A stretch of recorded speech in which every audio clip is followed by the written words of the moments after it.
Hello, everyone, and welcome to another Facebook Live, Fridays Live, Findmypast. My name is Liam. If you don't know, I've been here a couple times before, but I appreciate some of you might not have tuned in before. So my name is Liam. I work in the customer support team here at Findmypast. I am, of course, here to talk about the new records that have been added this week and some other nice little family history tidbits as well. We have Jessie in the comments today, so be sure to say a warm welcome to her as well. Hope everyone is keeping well. I know we like to talk about the weather in this, so I hope everyone is enjoying the sunshine, but also staying safe as well. I'm up in Dundee in Scotland, so you might not be surprised to know that things don't get too warm here. We're currently about 20 degrees or so, but I know down south it's a lot warmer than that. So as I say, be sure you are keeping safe and let us know in the comments where you're coming in from. How's your weather looking? What are you getting up to this weekend? And say hello. I can see a few familiar faces joining us already as well. William, quick off the mark today. He is warm but cloudy in Cumbria. Very similar to Dundee, actually, William. Nice and warm, but still that little bit of cloud cover as well. We have got Daphne from a very hot Somerset. So very nice, enjoying the sunshine, I'm sure. We have got Anne from across the bridge. So enjoyed the rain. Yes, so as Anne says, we did have quite heavy rain this morning, but things seem to have cleared up early afternoon or so. Although, as I say, it's a bit cloudy now. So fingers crossed for us, Anne. It stays dry all over the weekend for us as well. And we get the most out of that as well. We've got Georgia coming in, very warm here in Essex. Yeah, as I say, I've heard it's very hot down south. So be sure you are taking care as well, but also enjoying yourself. Make sure you make the most of it, because we all know the British summer is not always here to last, so we need to get out there and see what's happening. We have got someone coming over on YouTube, Bob on Vancouver Island, 16 degrees and raining. So sorry to hear the sunshine hasn't made its way across the sea just yet there, Bob, but still plenty time to get that up and running for the weekend ahead. We've got Shannon, and she's looking forward to the next hour. Managed to join us live today. Good to have us here. No naughty steps here. I don't do that. So even if you were late, I wouldn't have held it against you. You're more than welcome to join at any time that you are free. I know it's your Friday afternoon, so you might have other things on as well. So I can see a few question of the weeks coming in. William, quick off the mark yet again. So I will put that on screen for you. So the question of the week this time is, have you come across any pets in your research? Have you seen any pets mentioned on any of the records that you're looking at? Or if not, have you got your pets in your family tree? I know some people like to do that. I did have my dog at some point. I'm not sure if she's still on there, but I did have her at some point there. So yeah, any pets in your family tree, seen any in records, or any memories, any nice stories about pets that have been passed through the generations in your family, or anything you remember when you were growing up, be sure to get them in the comments and we can come back and have a look at them later on in the session. So who else have we got coming in there? So we've got Gillian also in Canada, Winnipeg, Canada, sunny 24, heading for 30. So 24 is about my limit, I would say, as far as heat goes. 30, I don't really like the sound of. So 24, as I say, I'm about 2022 at the moment. That's about as much as I can handle. As you can see, I am well overdue a haircut as well. So I've not done myself any favors. I am struggling in the heat today.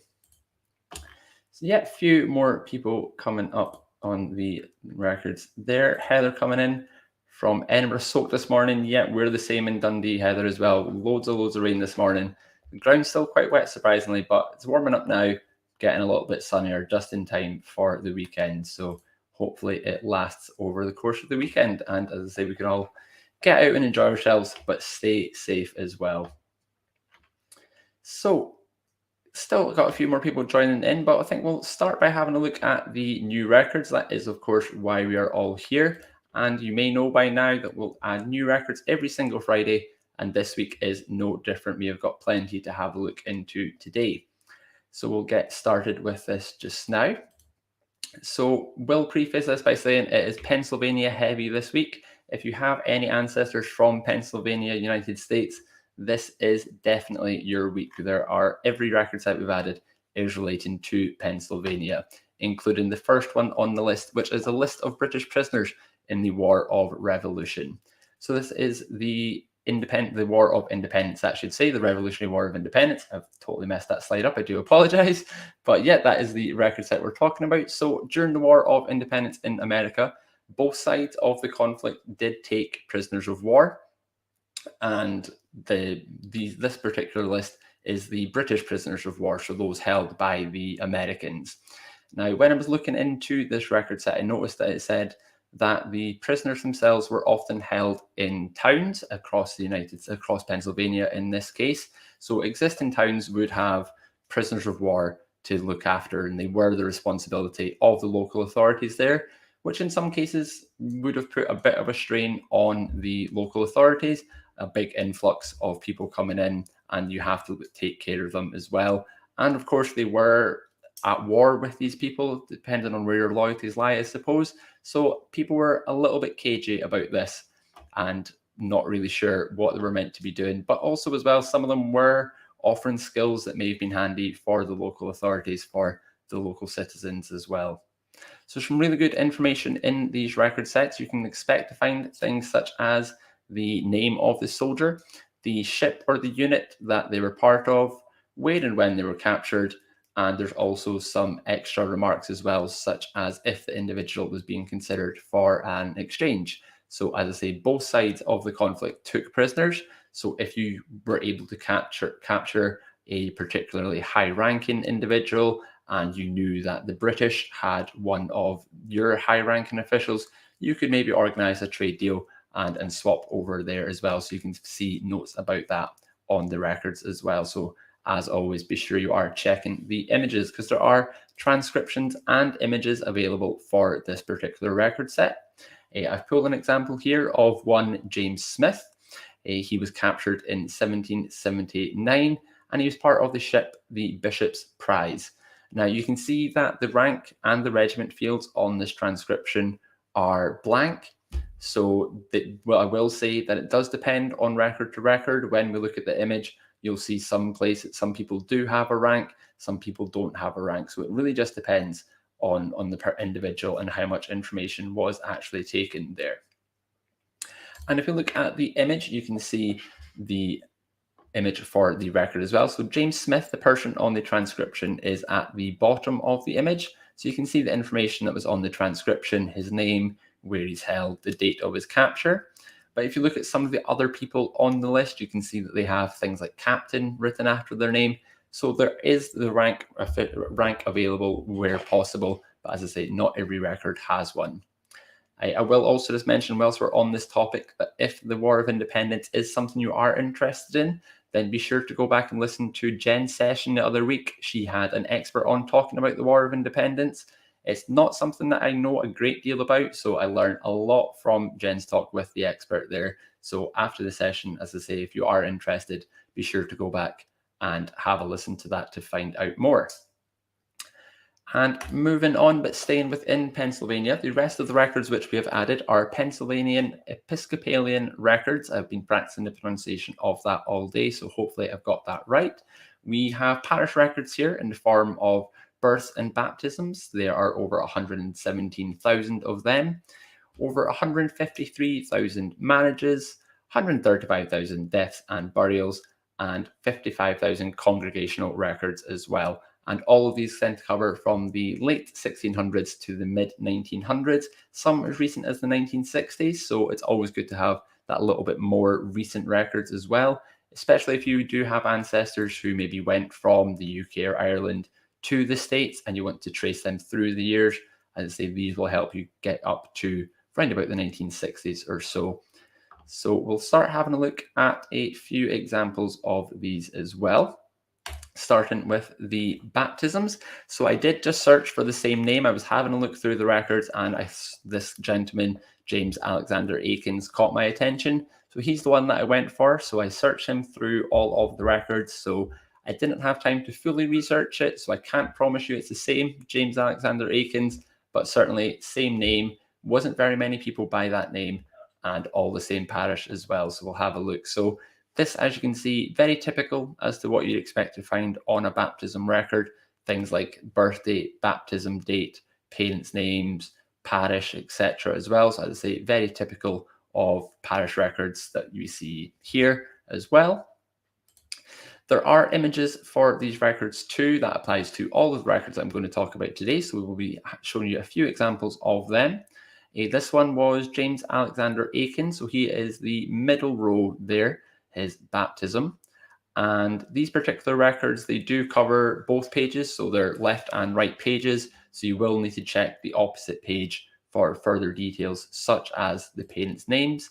And here you can see the right-hand page, which has James's parents' names and also the sponsors written in as well. So that's not something you always see on a parish record. And I know we talk about it all the time, but fan research, be sure you're having a look into them as well, especially because they do have the same name as the father, the same surname as the father, I should mention. So a potential lead on some siblings there.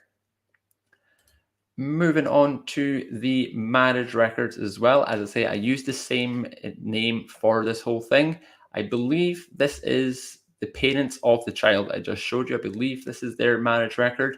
Same name, same mother's maiden name as well, same parish. So as I say, I'm hoping I'm right enough here, but if not, it's just an example. So this is, as I say, the marriage record. Again, very typical as to what you'd expect to see on a parish record. But with this, you do also have both spouses' parents' names, which is always really good to see. That, again, isn't something that always appears on the records, but it's always really good to have, always a really good lead on taking that a little bit further, going back a generation just from the parish marriage record itself. And here we have the image for that record, again, on both sides of the page. So you've got the left-hand side on the top image and the right-hand page on the bottom image, again, showing the parents' names, place of marriage, date of marriage, things like that as well.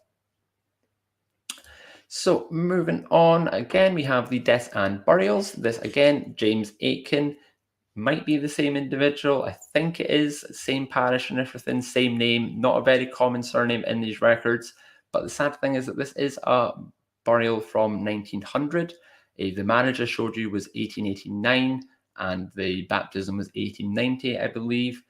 Unfortunately, there's no age available on this, so I'm not entirely sure if it is James Sr. or James Jr., or in fact a totally different James altogether, but same name, as I say, as well.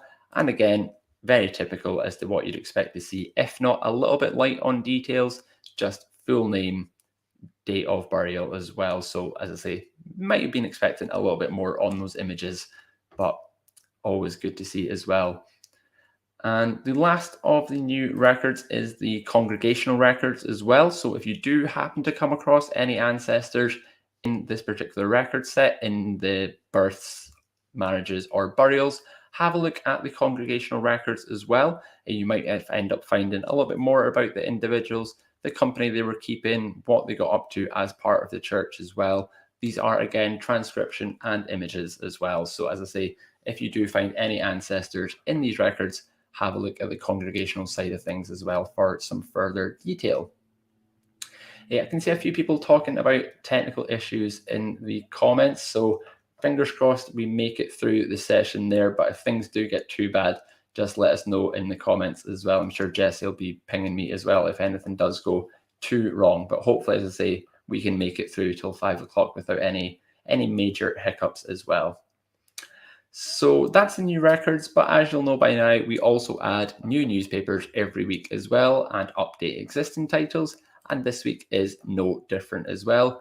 Only the one new title this week, that's the Lewisham Borough News, and for that it's 1892 to 1957 and then 1959 to 1962. It was looking a little bit lonely on its own on the left-hand side, so I took a little snip of one of the pages as I was having a look through this new newspaper. And this is an illustration of something called the Spinning House at Cambridge.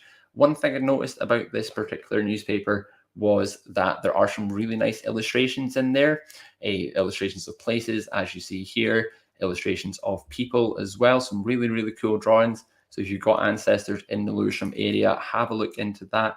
You may well find some illustrations of them, or even photographs in the more recent titles, I suppose. And also updated titles, as I mentioned. I always complain that I'm given a really long list of updated titles to read, so I was a little bit happy to see that it was a shorter list this time. Makes the presentation a little bit easier to form.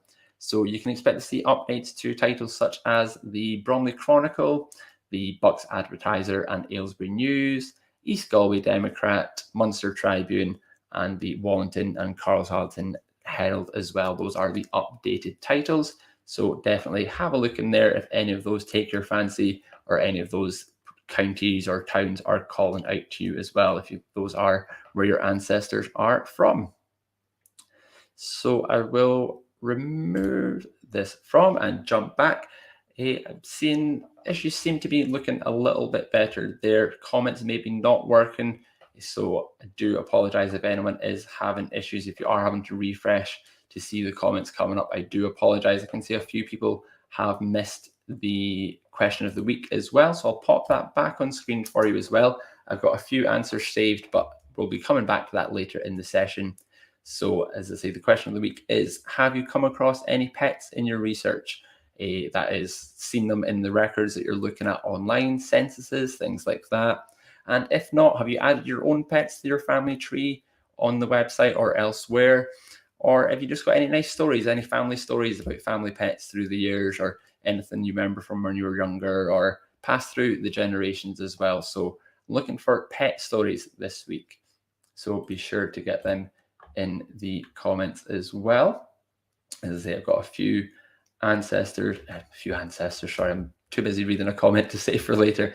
I get quite a few answers coming in there as well, so still get them in. I'll hold off on the next segment a little bit, just while people are refreshing their streams and seeing if these issues can fix themselves. Jessie thinks it might be a Facebook bug of some kind, so not very well timed. Very rude of them to be doing maintenance or whatever they're doing at 4 o'clock when they know that we're going live. So whether it was on purpose or not remains to be seen. But as I say, very rude of them nonetheless. But still, get your comments in if you are able to do so. If not, I can only apologize for the issues that we are having today. So yes, a few more comments coming in. I'll save them. Plenty of time to get them in, because I will be doing a record set you may have missed first of all, and then doing the question of the week later. I'm fully aware that the record set you may have missed perhaps isn't the cheeriest note to end on a Friday afternoon. So we'll do that first, then we'll come back to the nice cheery pet comments and we can have a look at them, and I can let you get all going for your weekend. So we'll do a record set that you may have missed first of all, certainly one that I only found when I was having a look for something to talk about today. So I'll pop the slides on screen. And we are talking about the Britain executions 1606 to 1955 today. So this is part of the civil death category. You'll see some results coming up if you are searching the civil death category on site, or as always, the all record sets, our best friend here, the all record sets page. Executions in the all record sets will get you the search page for these records. So this is the record set including names of almost 2,700 individuals who were executed across Britain and Ireland. And that also includes Jersey and the Isle of Man as well. But it isn't just the names of the people who were actually executed that you can expect to see. Dependent on the crime, you may also see the victim's name included in the record as well. Depends on the crime, as I say. If someone was done for something such as, say, treason, then there won't be a victim's name. But if they were a thief or a murderer or something like that, you may see the victim's name mentioned in the transcription. They are transcriptions only, these records, unfortunately, but still some really, really cool stories to be had in here, as I'm sure you can gather, because it is executions after all. So if you have any particularly naughty ancestors that you've maybe come across in the court and legal section or the prison register section, then definitely have a look in here. So because there are executions, there are quite a lot of well-known individuals in these record sets. So you may recognize some of the people that I'm going to talk about. So I thought what we'd do is pop a name on screen, and if anyone knows what this person did or why their execution might have been particularly memorable, then be sure to put that in the comments. If you're able to, again, hopefully Facebook is back up and running and people are able to leave comments. So I'll pop the first name on screen for you at the moment. So this is the name Joseph Jacobs.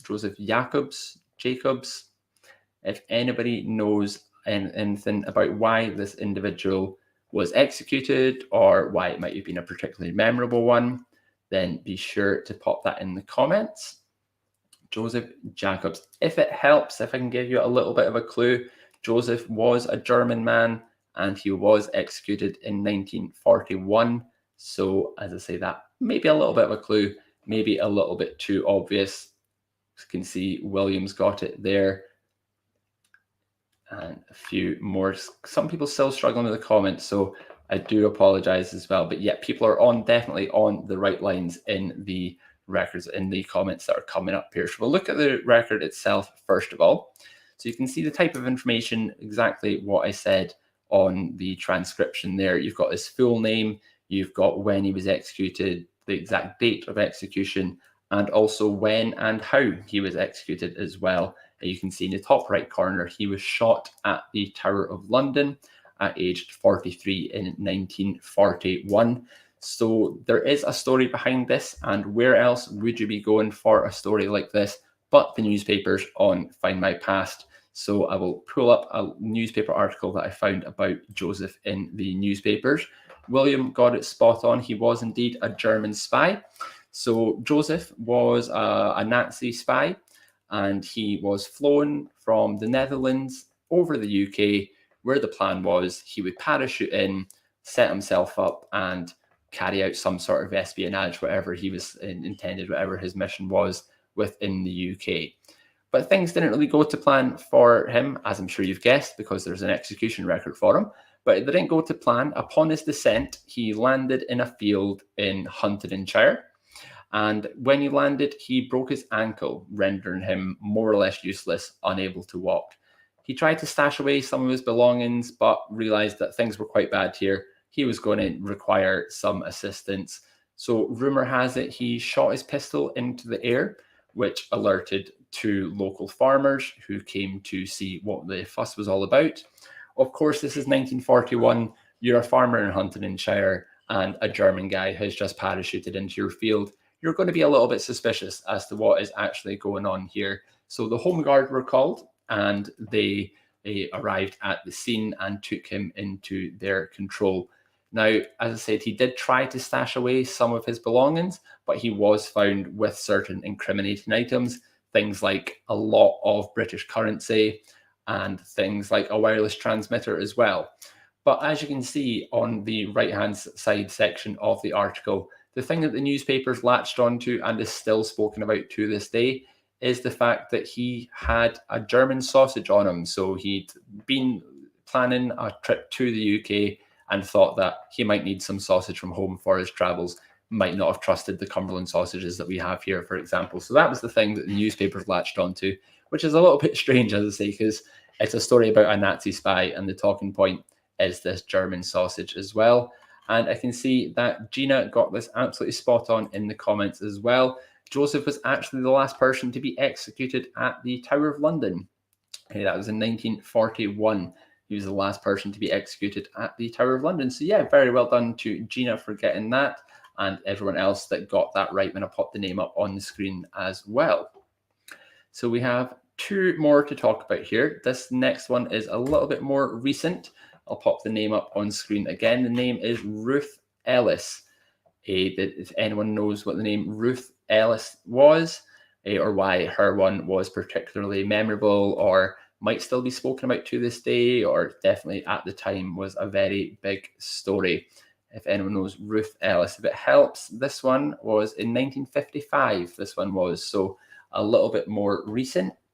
Yep, Sue has got that on there. Maybe it's a good thing that people aren't seeing other people's comments, because I know there's no cheating going on now. I know everyone's getting this spot on, and yeah, a lot of people are getting this one as well.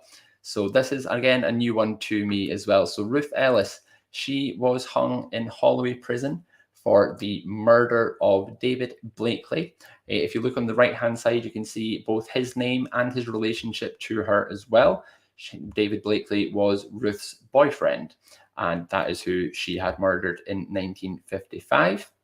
And as a result of the murder and the ongoing trial, it was decided that the death penalty was to be carried out on Ruth, which, as a lot of people have said in the comments, makes Ruth the last woman to be hung in the United Kingdom. I'm not entirely sure if she was the last woman to be executed entirely, but it was certainly the last woman to be hung in the United Kingdom anyway. And because it's 1955, newspapers are obviously in full swing at this point, and the newspapers seemed to go absolutely wild for this. There was a load of stuff, hundreds of articles coming up about Ruth in 1955, both the initial crime itself, the ongoing trial, and of course, the result of that, the execution as well. And I've popped up some snips of the newspapers there so you can get the kind of idea as to how much this was sensationalized in the press. On the left-hand side, this is an advert for upcoming articles written by a serving MP and a former MP as well. So you can see the kind of nature of the individuals who were involved in this, all walks of life. People were really, really involved in this case. The case itself, because from what I understand from reading about it, the relationship itself was quite abusive, quite toxic. So people were talking about that side of things. As Anne says in the comments, she also had a young child. So it was a mother who was being executed as well. So it really did split public opinion. In the middle, this is a snip from a newspaper, and they are all letters from readers about the trial and the execution itself. People on both sides of it arguing for and against as well. As I say, this was in 1955. A capital punishment in the United Kingdom was suspended in 1965 and then abolished for murder in 1969. So this would have been one of the later ones to have happened, one of the last few to have actually happened. So that was, as I say, one of those things that really, really split public opinion. And you can see that public opinion was changing towards capital punishment as a result of this case as well. As I say, it was suspended 10 years later. So this would have been one of those kind of catalysts for that, I would imagine, people really going for that. And one last thing to show you on this is a picture from the Illustrated London News. This is the crowd which had gathered outside of Holloway Prison on the morning of the execution. The last newspaper report mentioned that there were close to 1,000 people there. That would have been people protesting the decision to execute Ruth, and also, I guess, people just interested as well. You need to remember that public executions were quite a big deal, although this one took place behind closed doors. It's something that catches the public's eye, definitely. So that is something there. As I say, this is the protest right up until the last minute, until the execution notice was eventually posted on the gates of Holloway Prison to confirm that it had actually gone ahead and taken place despite the protests. So we have one more execution to talk about here. This is probably my favorite story of the three of them. It's a gentleman by the name of Jack Sheppard. If anyone knows Jack Sheppard, it's an early one, so there were newspaper articles, but it was from 1707, I think it was, off the top of my head. So it's quite an early one, not as great deal in newspapers, but if you have a look online, there's a fantastic story. If anyone knows Jack Sheppard, who Jack Sheppard was. This one isn't really a memorable one as far as he was the last man to be killed at the Tower of London, the last woman to be hung. But as I say, it's a fascinating story, a really, really good story. Matthew and William are really, really on the ball today. They are both getting all of these. I'm pretty sure you've got all of them so far, quick off the mark as well. So we'll have a look at the transcription and I'll tell you a little bit more about Jack Sheppard. It was 1724, sorry, I said 1707. 1724 it was. So Jack Sheppard was executed. He was hung in Tyburn in London in 1724.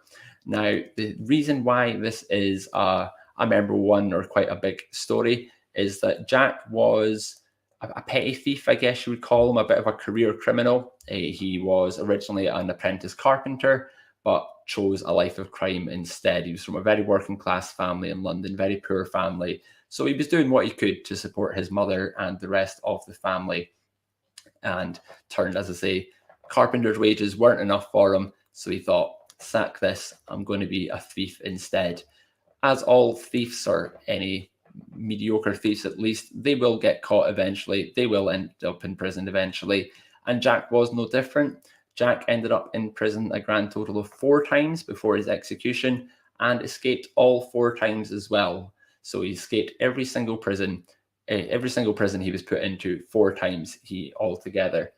And because of his escapes and the fact he was a very working class guy, regarded as quite a handsome man at the time as well, a handsome Jack, gentleman Jack, Jack the Lad, there's some of his nicknames as well. He really captured the hearts of the working class in the area as well. They kind of almost regarded him as a bit of a hero, like a Robin Hood of his time, I guess he was, because of all these stories that you were hearing about Jack Shepherd's escaped prison again. People really, really were rooting for Jack. And as I say, he got a bit of a reputation for himself. So at the time, Jack Shepherd being executed was quite a big deal because he'd built up something of a celebrity for himself, really. He was a very well-known and, as I say, had many nicknames. One of these guys, when they say that the women want to be with him and the men want to be him, one of those sort of guys. Everyone was interested. Every working class person was interested in the story of Jack Shepherd. As I say, 4 prison escapes under his belt, but sadly, he was eventually caught and executed. He was hung in a Tyburn in London. According to legend, he did have one last escape planned. When he went to the gallows, apparently a pocket knife was found on him. So it's assumed that his plan was to take the drop, cut the rope, and make his escape as well. So, as I say, that would have been one final escape for Jack Shepherd, but sadly was not to be, and he was hung. When they did eventually cut the body down after he had passed, it's also said that a mob took his body away. They were scared that he was going to be sort of dismembered and thrown in an unmarked grave because he was so sensationalized by the working class. And apparently, again, this is all according to legend. As you say, it's 300 years ago now, so it's quite a while ago. But according to legend, as well as his own pocket knife escape that he had planned, the gang that he was part of also had something planned. When the body was cut down, they were meant to have stepped in, taken the body, and ran to a doctor who they had nearby on standby, and they were going to try and resuscitate Jack after he was eventually hung. So the public took his body away, and that kind of thwarted any plans. Whether or not they'd have been successful, I'm not entirely sure. Not sure I buy it myself. But as I say, that was another thing that they had planned in the story of Jack Shepherd. Because he was such a big deal and everyone was so invested in the story of Jack Shepherd, you can imagine that playwrights and novelists and people of that nature really took hold of the story as well. There are a lot of plays written about him, a lot of novels written about him, characters based on him as well. I'm sure probably TV shows that are still getting made are still sort of loosely based on the character of Jack Shepherd. So much so was the fanfare about Jack Shepherd after his death that in London for 40 years after his death, the authorities actually would not license any plays that had Jack Shepherd in the title because they were so scared that people were looking up to Jack Shepherd. They were going to go see a play about him and think, that's the life for me. I want to be the next Jack Shepherd and emulate what he got up to. So for 40 years after his death, there was not even any plays to be written about him. He was tried to wipe from the history books essentially because of the nature of who he was and how much he captured the hearts of the working class as well. So very, as I say, very, very interesting story. I've not done it justice here at all, but have a little look into that. If you are looking up anything over the weekend, have a look at Jack Shepherd, Jack the Lad, as he was called. And that is the end of the record set that I was talking about there today, the executions. So as I say, if you've got any particularly naughty ancestors in your family, definitely have a look into that and see if you can find anything there. And as the companion to that, be sure you're looking into the newspapers as well, because there's always going to be a lot more in there as well. Some really, really good stories. When I was talking through that, I've seen a lot of comments coming up here, as well as people getting the names themselves right. A lot of chat about this as well. So I did see one that particularly made me laugh. So I would like to give a big shout out to Linda. She said that wasn't his worst decision.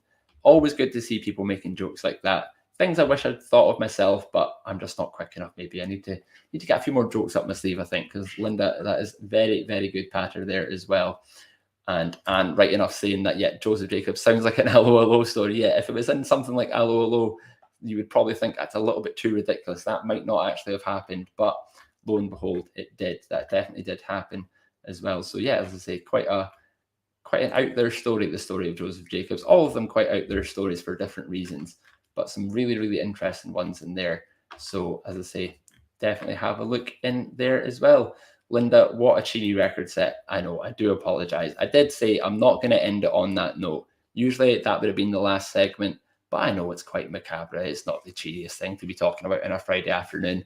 So instead, we're going to come back to the question of the week, and that was, have you come across any pets in your research, or otherwise tell me your pet stories? And I've got a few saved that I've noticed coming up over the course of the show as well. So I'll pop a few of them on screen, and I've got a few examples to show you as well. So as I say, I'm not going to leave you on executions. We'll leave in a bit of a higher note, a bit of a cheerier note there.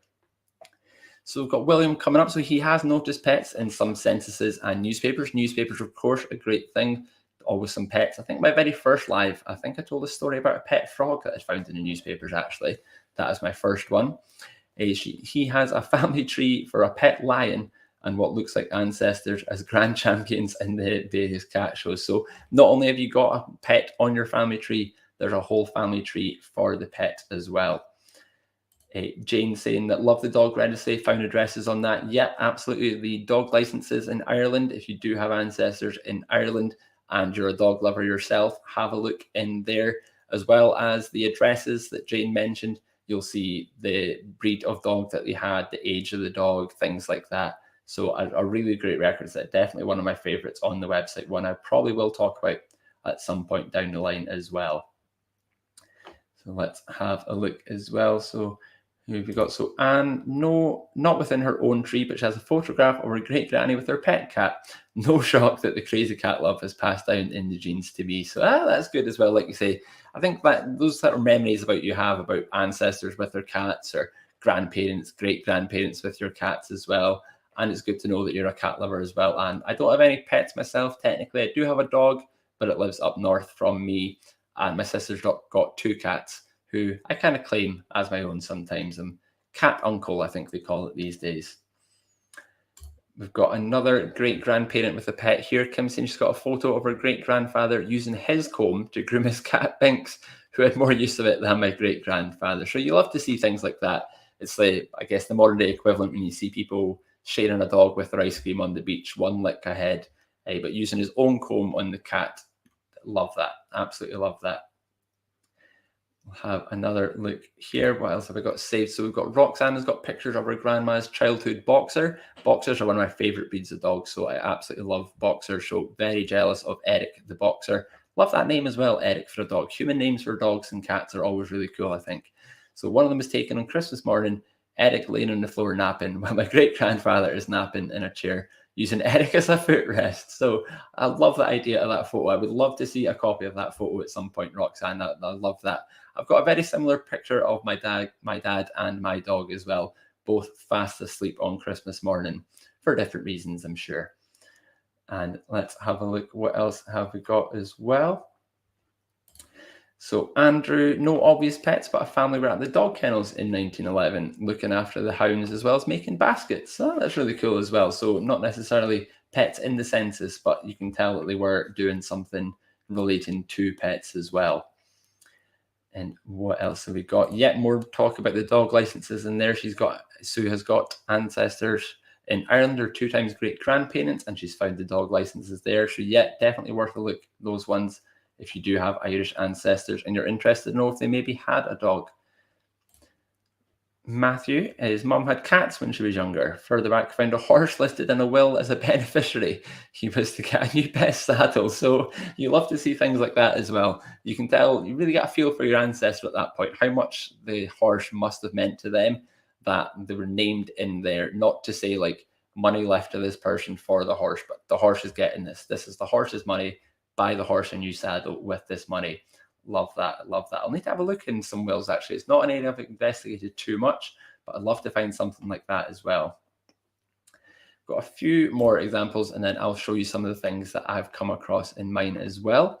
So Ellen is going to go ahead and add to her daughter's thoroughbred Crossmar Ivy to the tree. She died this past week at age 29.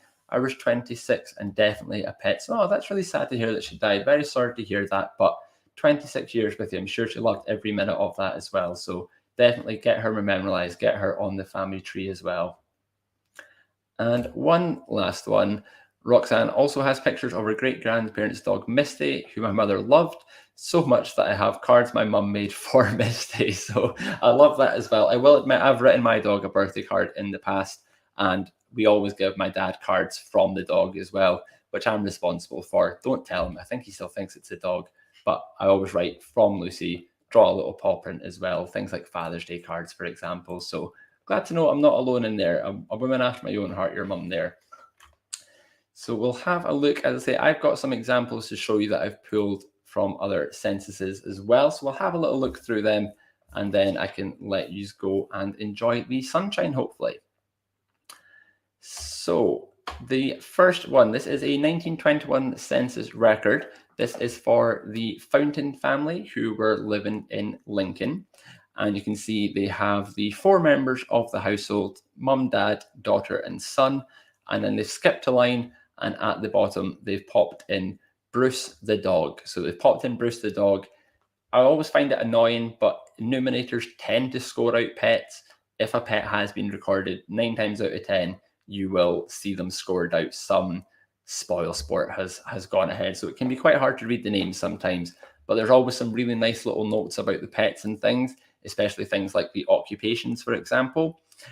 Bruce the dog's occupation, he's a rabbit catcher, but he's currently out of work. So mustn't have been rabbit season when the 1921 census was taken, because poor Bruce the dog is out of work despite being a full-time rabbit catcher. So as I say, the things like that are the things I really like.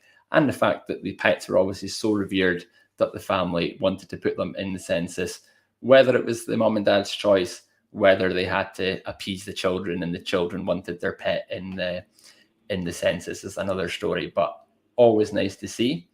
We've got a few more examples. This is the Bird family. They were in Birmingham in the 1911 census. And you can see, again, they've skipped a few lines. I think people must have known they were doing something wrong here, because they always skip a few lines when they're putting it in at the bottom there. But this is Tom the cat, and his occupation is eating and sleeping. Tom the cat is living the absolute dream, full-time eating and sleeping. Pretty sure that's, everyone would take that as a job, surely, eating and sleeping full-time. That's a very good one. And again, spoil sport, it's been scored out as well, so hard to see some of the information there. We have 2 more to show. This is the Weston family, and they have included Tinker the cat, Tinker Weston, and they've popped him in as if he was one of the family as well, although they have said that he has a pet cat, so of course it's been scored out. But the thing I liked about this is that Tinker's occupation is bringing up kittens, which I thought was really quite cute to put that as his thing. It makes a difference. Most of the cats I was looking at were mice catchers and bird catchers and things like that. So Tinker is bringing up kittens. That's Tinker's occupation in the 1921 census. And we've got one more pet in the census to show you. This is something a little bit different. This is a bird who was recorded in the census. My colleague in the customer support team, Joanna, absolutely loves birds, so it was her that actually sent me this one. If you've ever spoken to Joanna on the phone in customer support, you may even hear her budgie in the background trying to get involved in the conversation. So she'd sent me this one over. Again, it's quite hard to read because it's been scored out, but I believe the bird's name is Louis, and they've written birthplace, Argentina, South America. So he must have been some sort of South American parrot, or I think Joanna did tell me that budgies are from South America, perhaps, so maybe a budgie or a parrot, something like that. As I said before, the cool thing about these is always the occupations, and Louis is no different. Louis's personal occupation is fighting. Who or what he's fighting remains to be seen, and the nature of his job, jumping from perch to perch. So typical bird things, I suppose. But again, I just love the fact that this family thought they were going to include Louis the bird. Louis the bird is one of the family. Louis is on the census as well. And again, scored out as well, because who'd have thought when the 1921 census was taken that I'd be on Facebook 100 years later talking about Louis, the Argentinian bird. So some really nice little things in there. If you're doing the next census, I'm not going to tell you to put your pet in there. I don't want anyone getting in trouble on my advice, but I think a charity did actually do a dedicated pet census last year. So we'll look out for them in the future as well. So you can all record your pets in their own census without fear of repercussions from the authorities. As I say, I wouldn't want anyone to get in trouble on my advice as well. It's got a few comments. We'll just have a look in there. So yeah, William's got his. So William's already put his in the census as well. So I didn't tell you to do so, William. If you get a knock at the door, it was not my advice, but I love to see that people are still doing that 100 years later. And who knows what the next census will come up. I'm sure we'll find some more pets in there as well. Linda saying she can imagine the numerator tut-tutting as they scored it out. Yeah, I know, just what kind of person would see someone's pet cat in the census and score them out as well? And I've seen quite a few of these over the years, and some of them have some quite nasty comments about the people who've recorded the pet in the census. I remember seeing one quite a few years ago now. I think it was 1911 census, and a woman had included her cat in the census. A numerator had obviously scored it out and written underneath that the person that recorded their pet deserves the cat of 9 tails, which is just pretty awful, really, and quite harsh. I called them spoil sports at first, but as I say, that's really not that nice to write that in the census. But again, they maybe didn't think that it was going to be online. They maybe thought that was an internal joke between colleagues, only for it to be digitized and online 100 years later for us all to see how much of a grump he actually was as well. It is a bit extreme, Roxanne. You're right. It is way too extreme for the likes of me. Do not like that at all. As I say, I'm all for pets being recorded in the census. So have another look through your family census records. You may have missed one because they don't always appear on the transcriptions because they are scored out. Then they will not. I know what's happening here. Can't get my words out. They might not always be on the transcription. So if you're checking the images, check for any scored out records. It might be your ancestors' pets. We've got another one here. I like this comment from Rosie saying that one of her cats would have to be described as a visitor for food and a comfy bed when wanted. Such as a cat. I think that sums up cats in general, really, doesn't it, Rosie? That they're there when they want warmth, when they want food, but otherwise you might not see them. They'll be going out about their own business as well. So very apt as well. So yeah, that is us. So as I say, I didn't want to end on executions. Thought that was a bit down in the dumps. Hopefully that's picked us all up a little bit after those executions, and we've ended on a high note. Well, not everybody loves pets. Most people love pets, and those that do love pets really do love pets, like myself. So hopefully that was a little bit of fun to end on this session, something a bit brighter than hangings and firing squads, shall we say. So we're ending a little bit early here today, so I do apologise, but as I say, that is everything that we've covered off. It is a very, very sunny Friday, so I didn't want to keep you in for too long, and I hope you do all get out and enjoy the sunshine and stay safe. We will, of course, be back with sessions next Friday to talk about more new records, see what fun we have to talk about next week. But for now, I'd like to thank you all very much again for joining me today. It's been a lot of fun there. Thank you very much again, and yeah, enjoy the rest of your weekend there.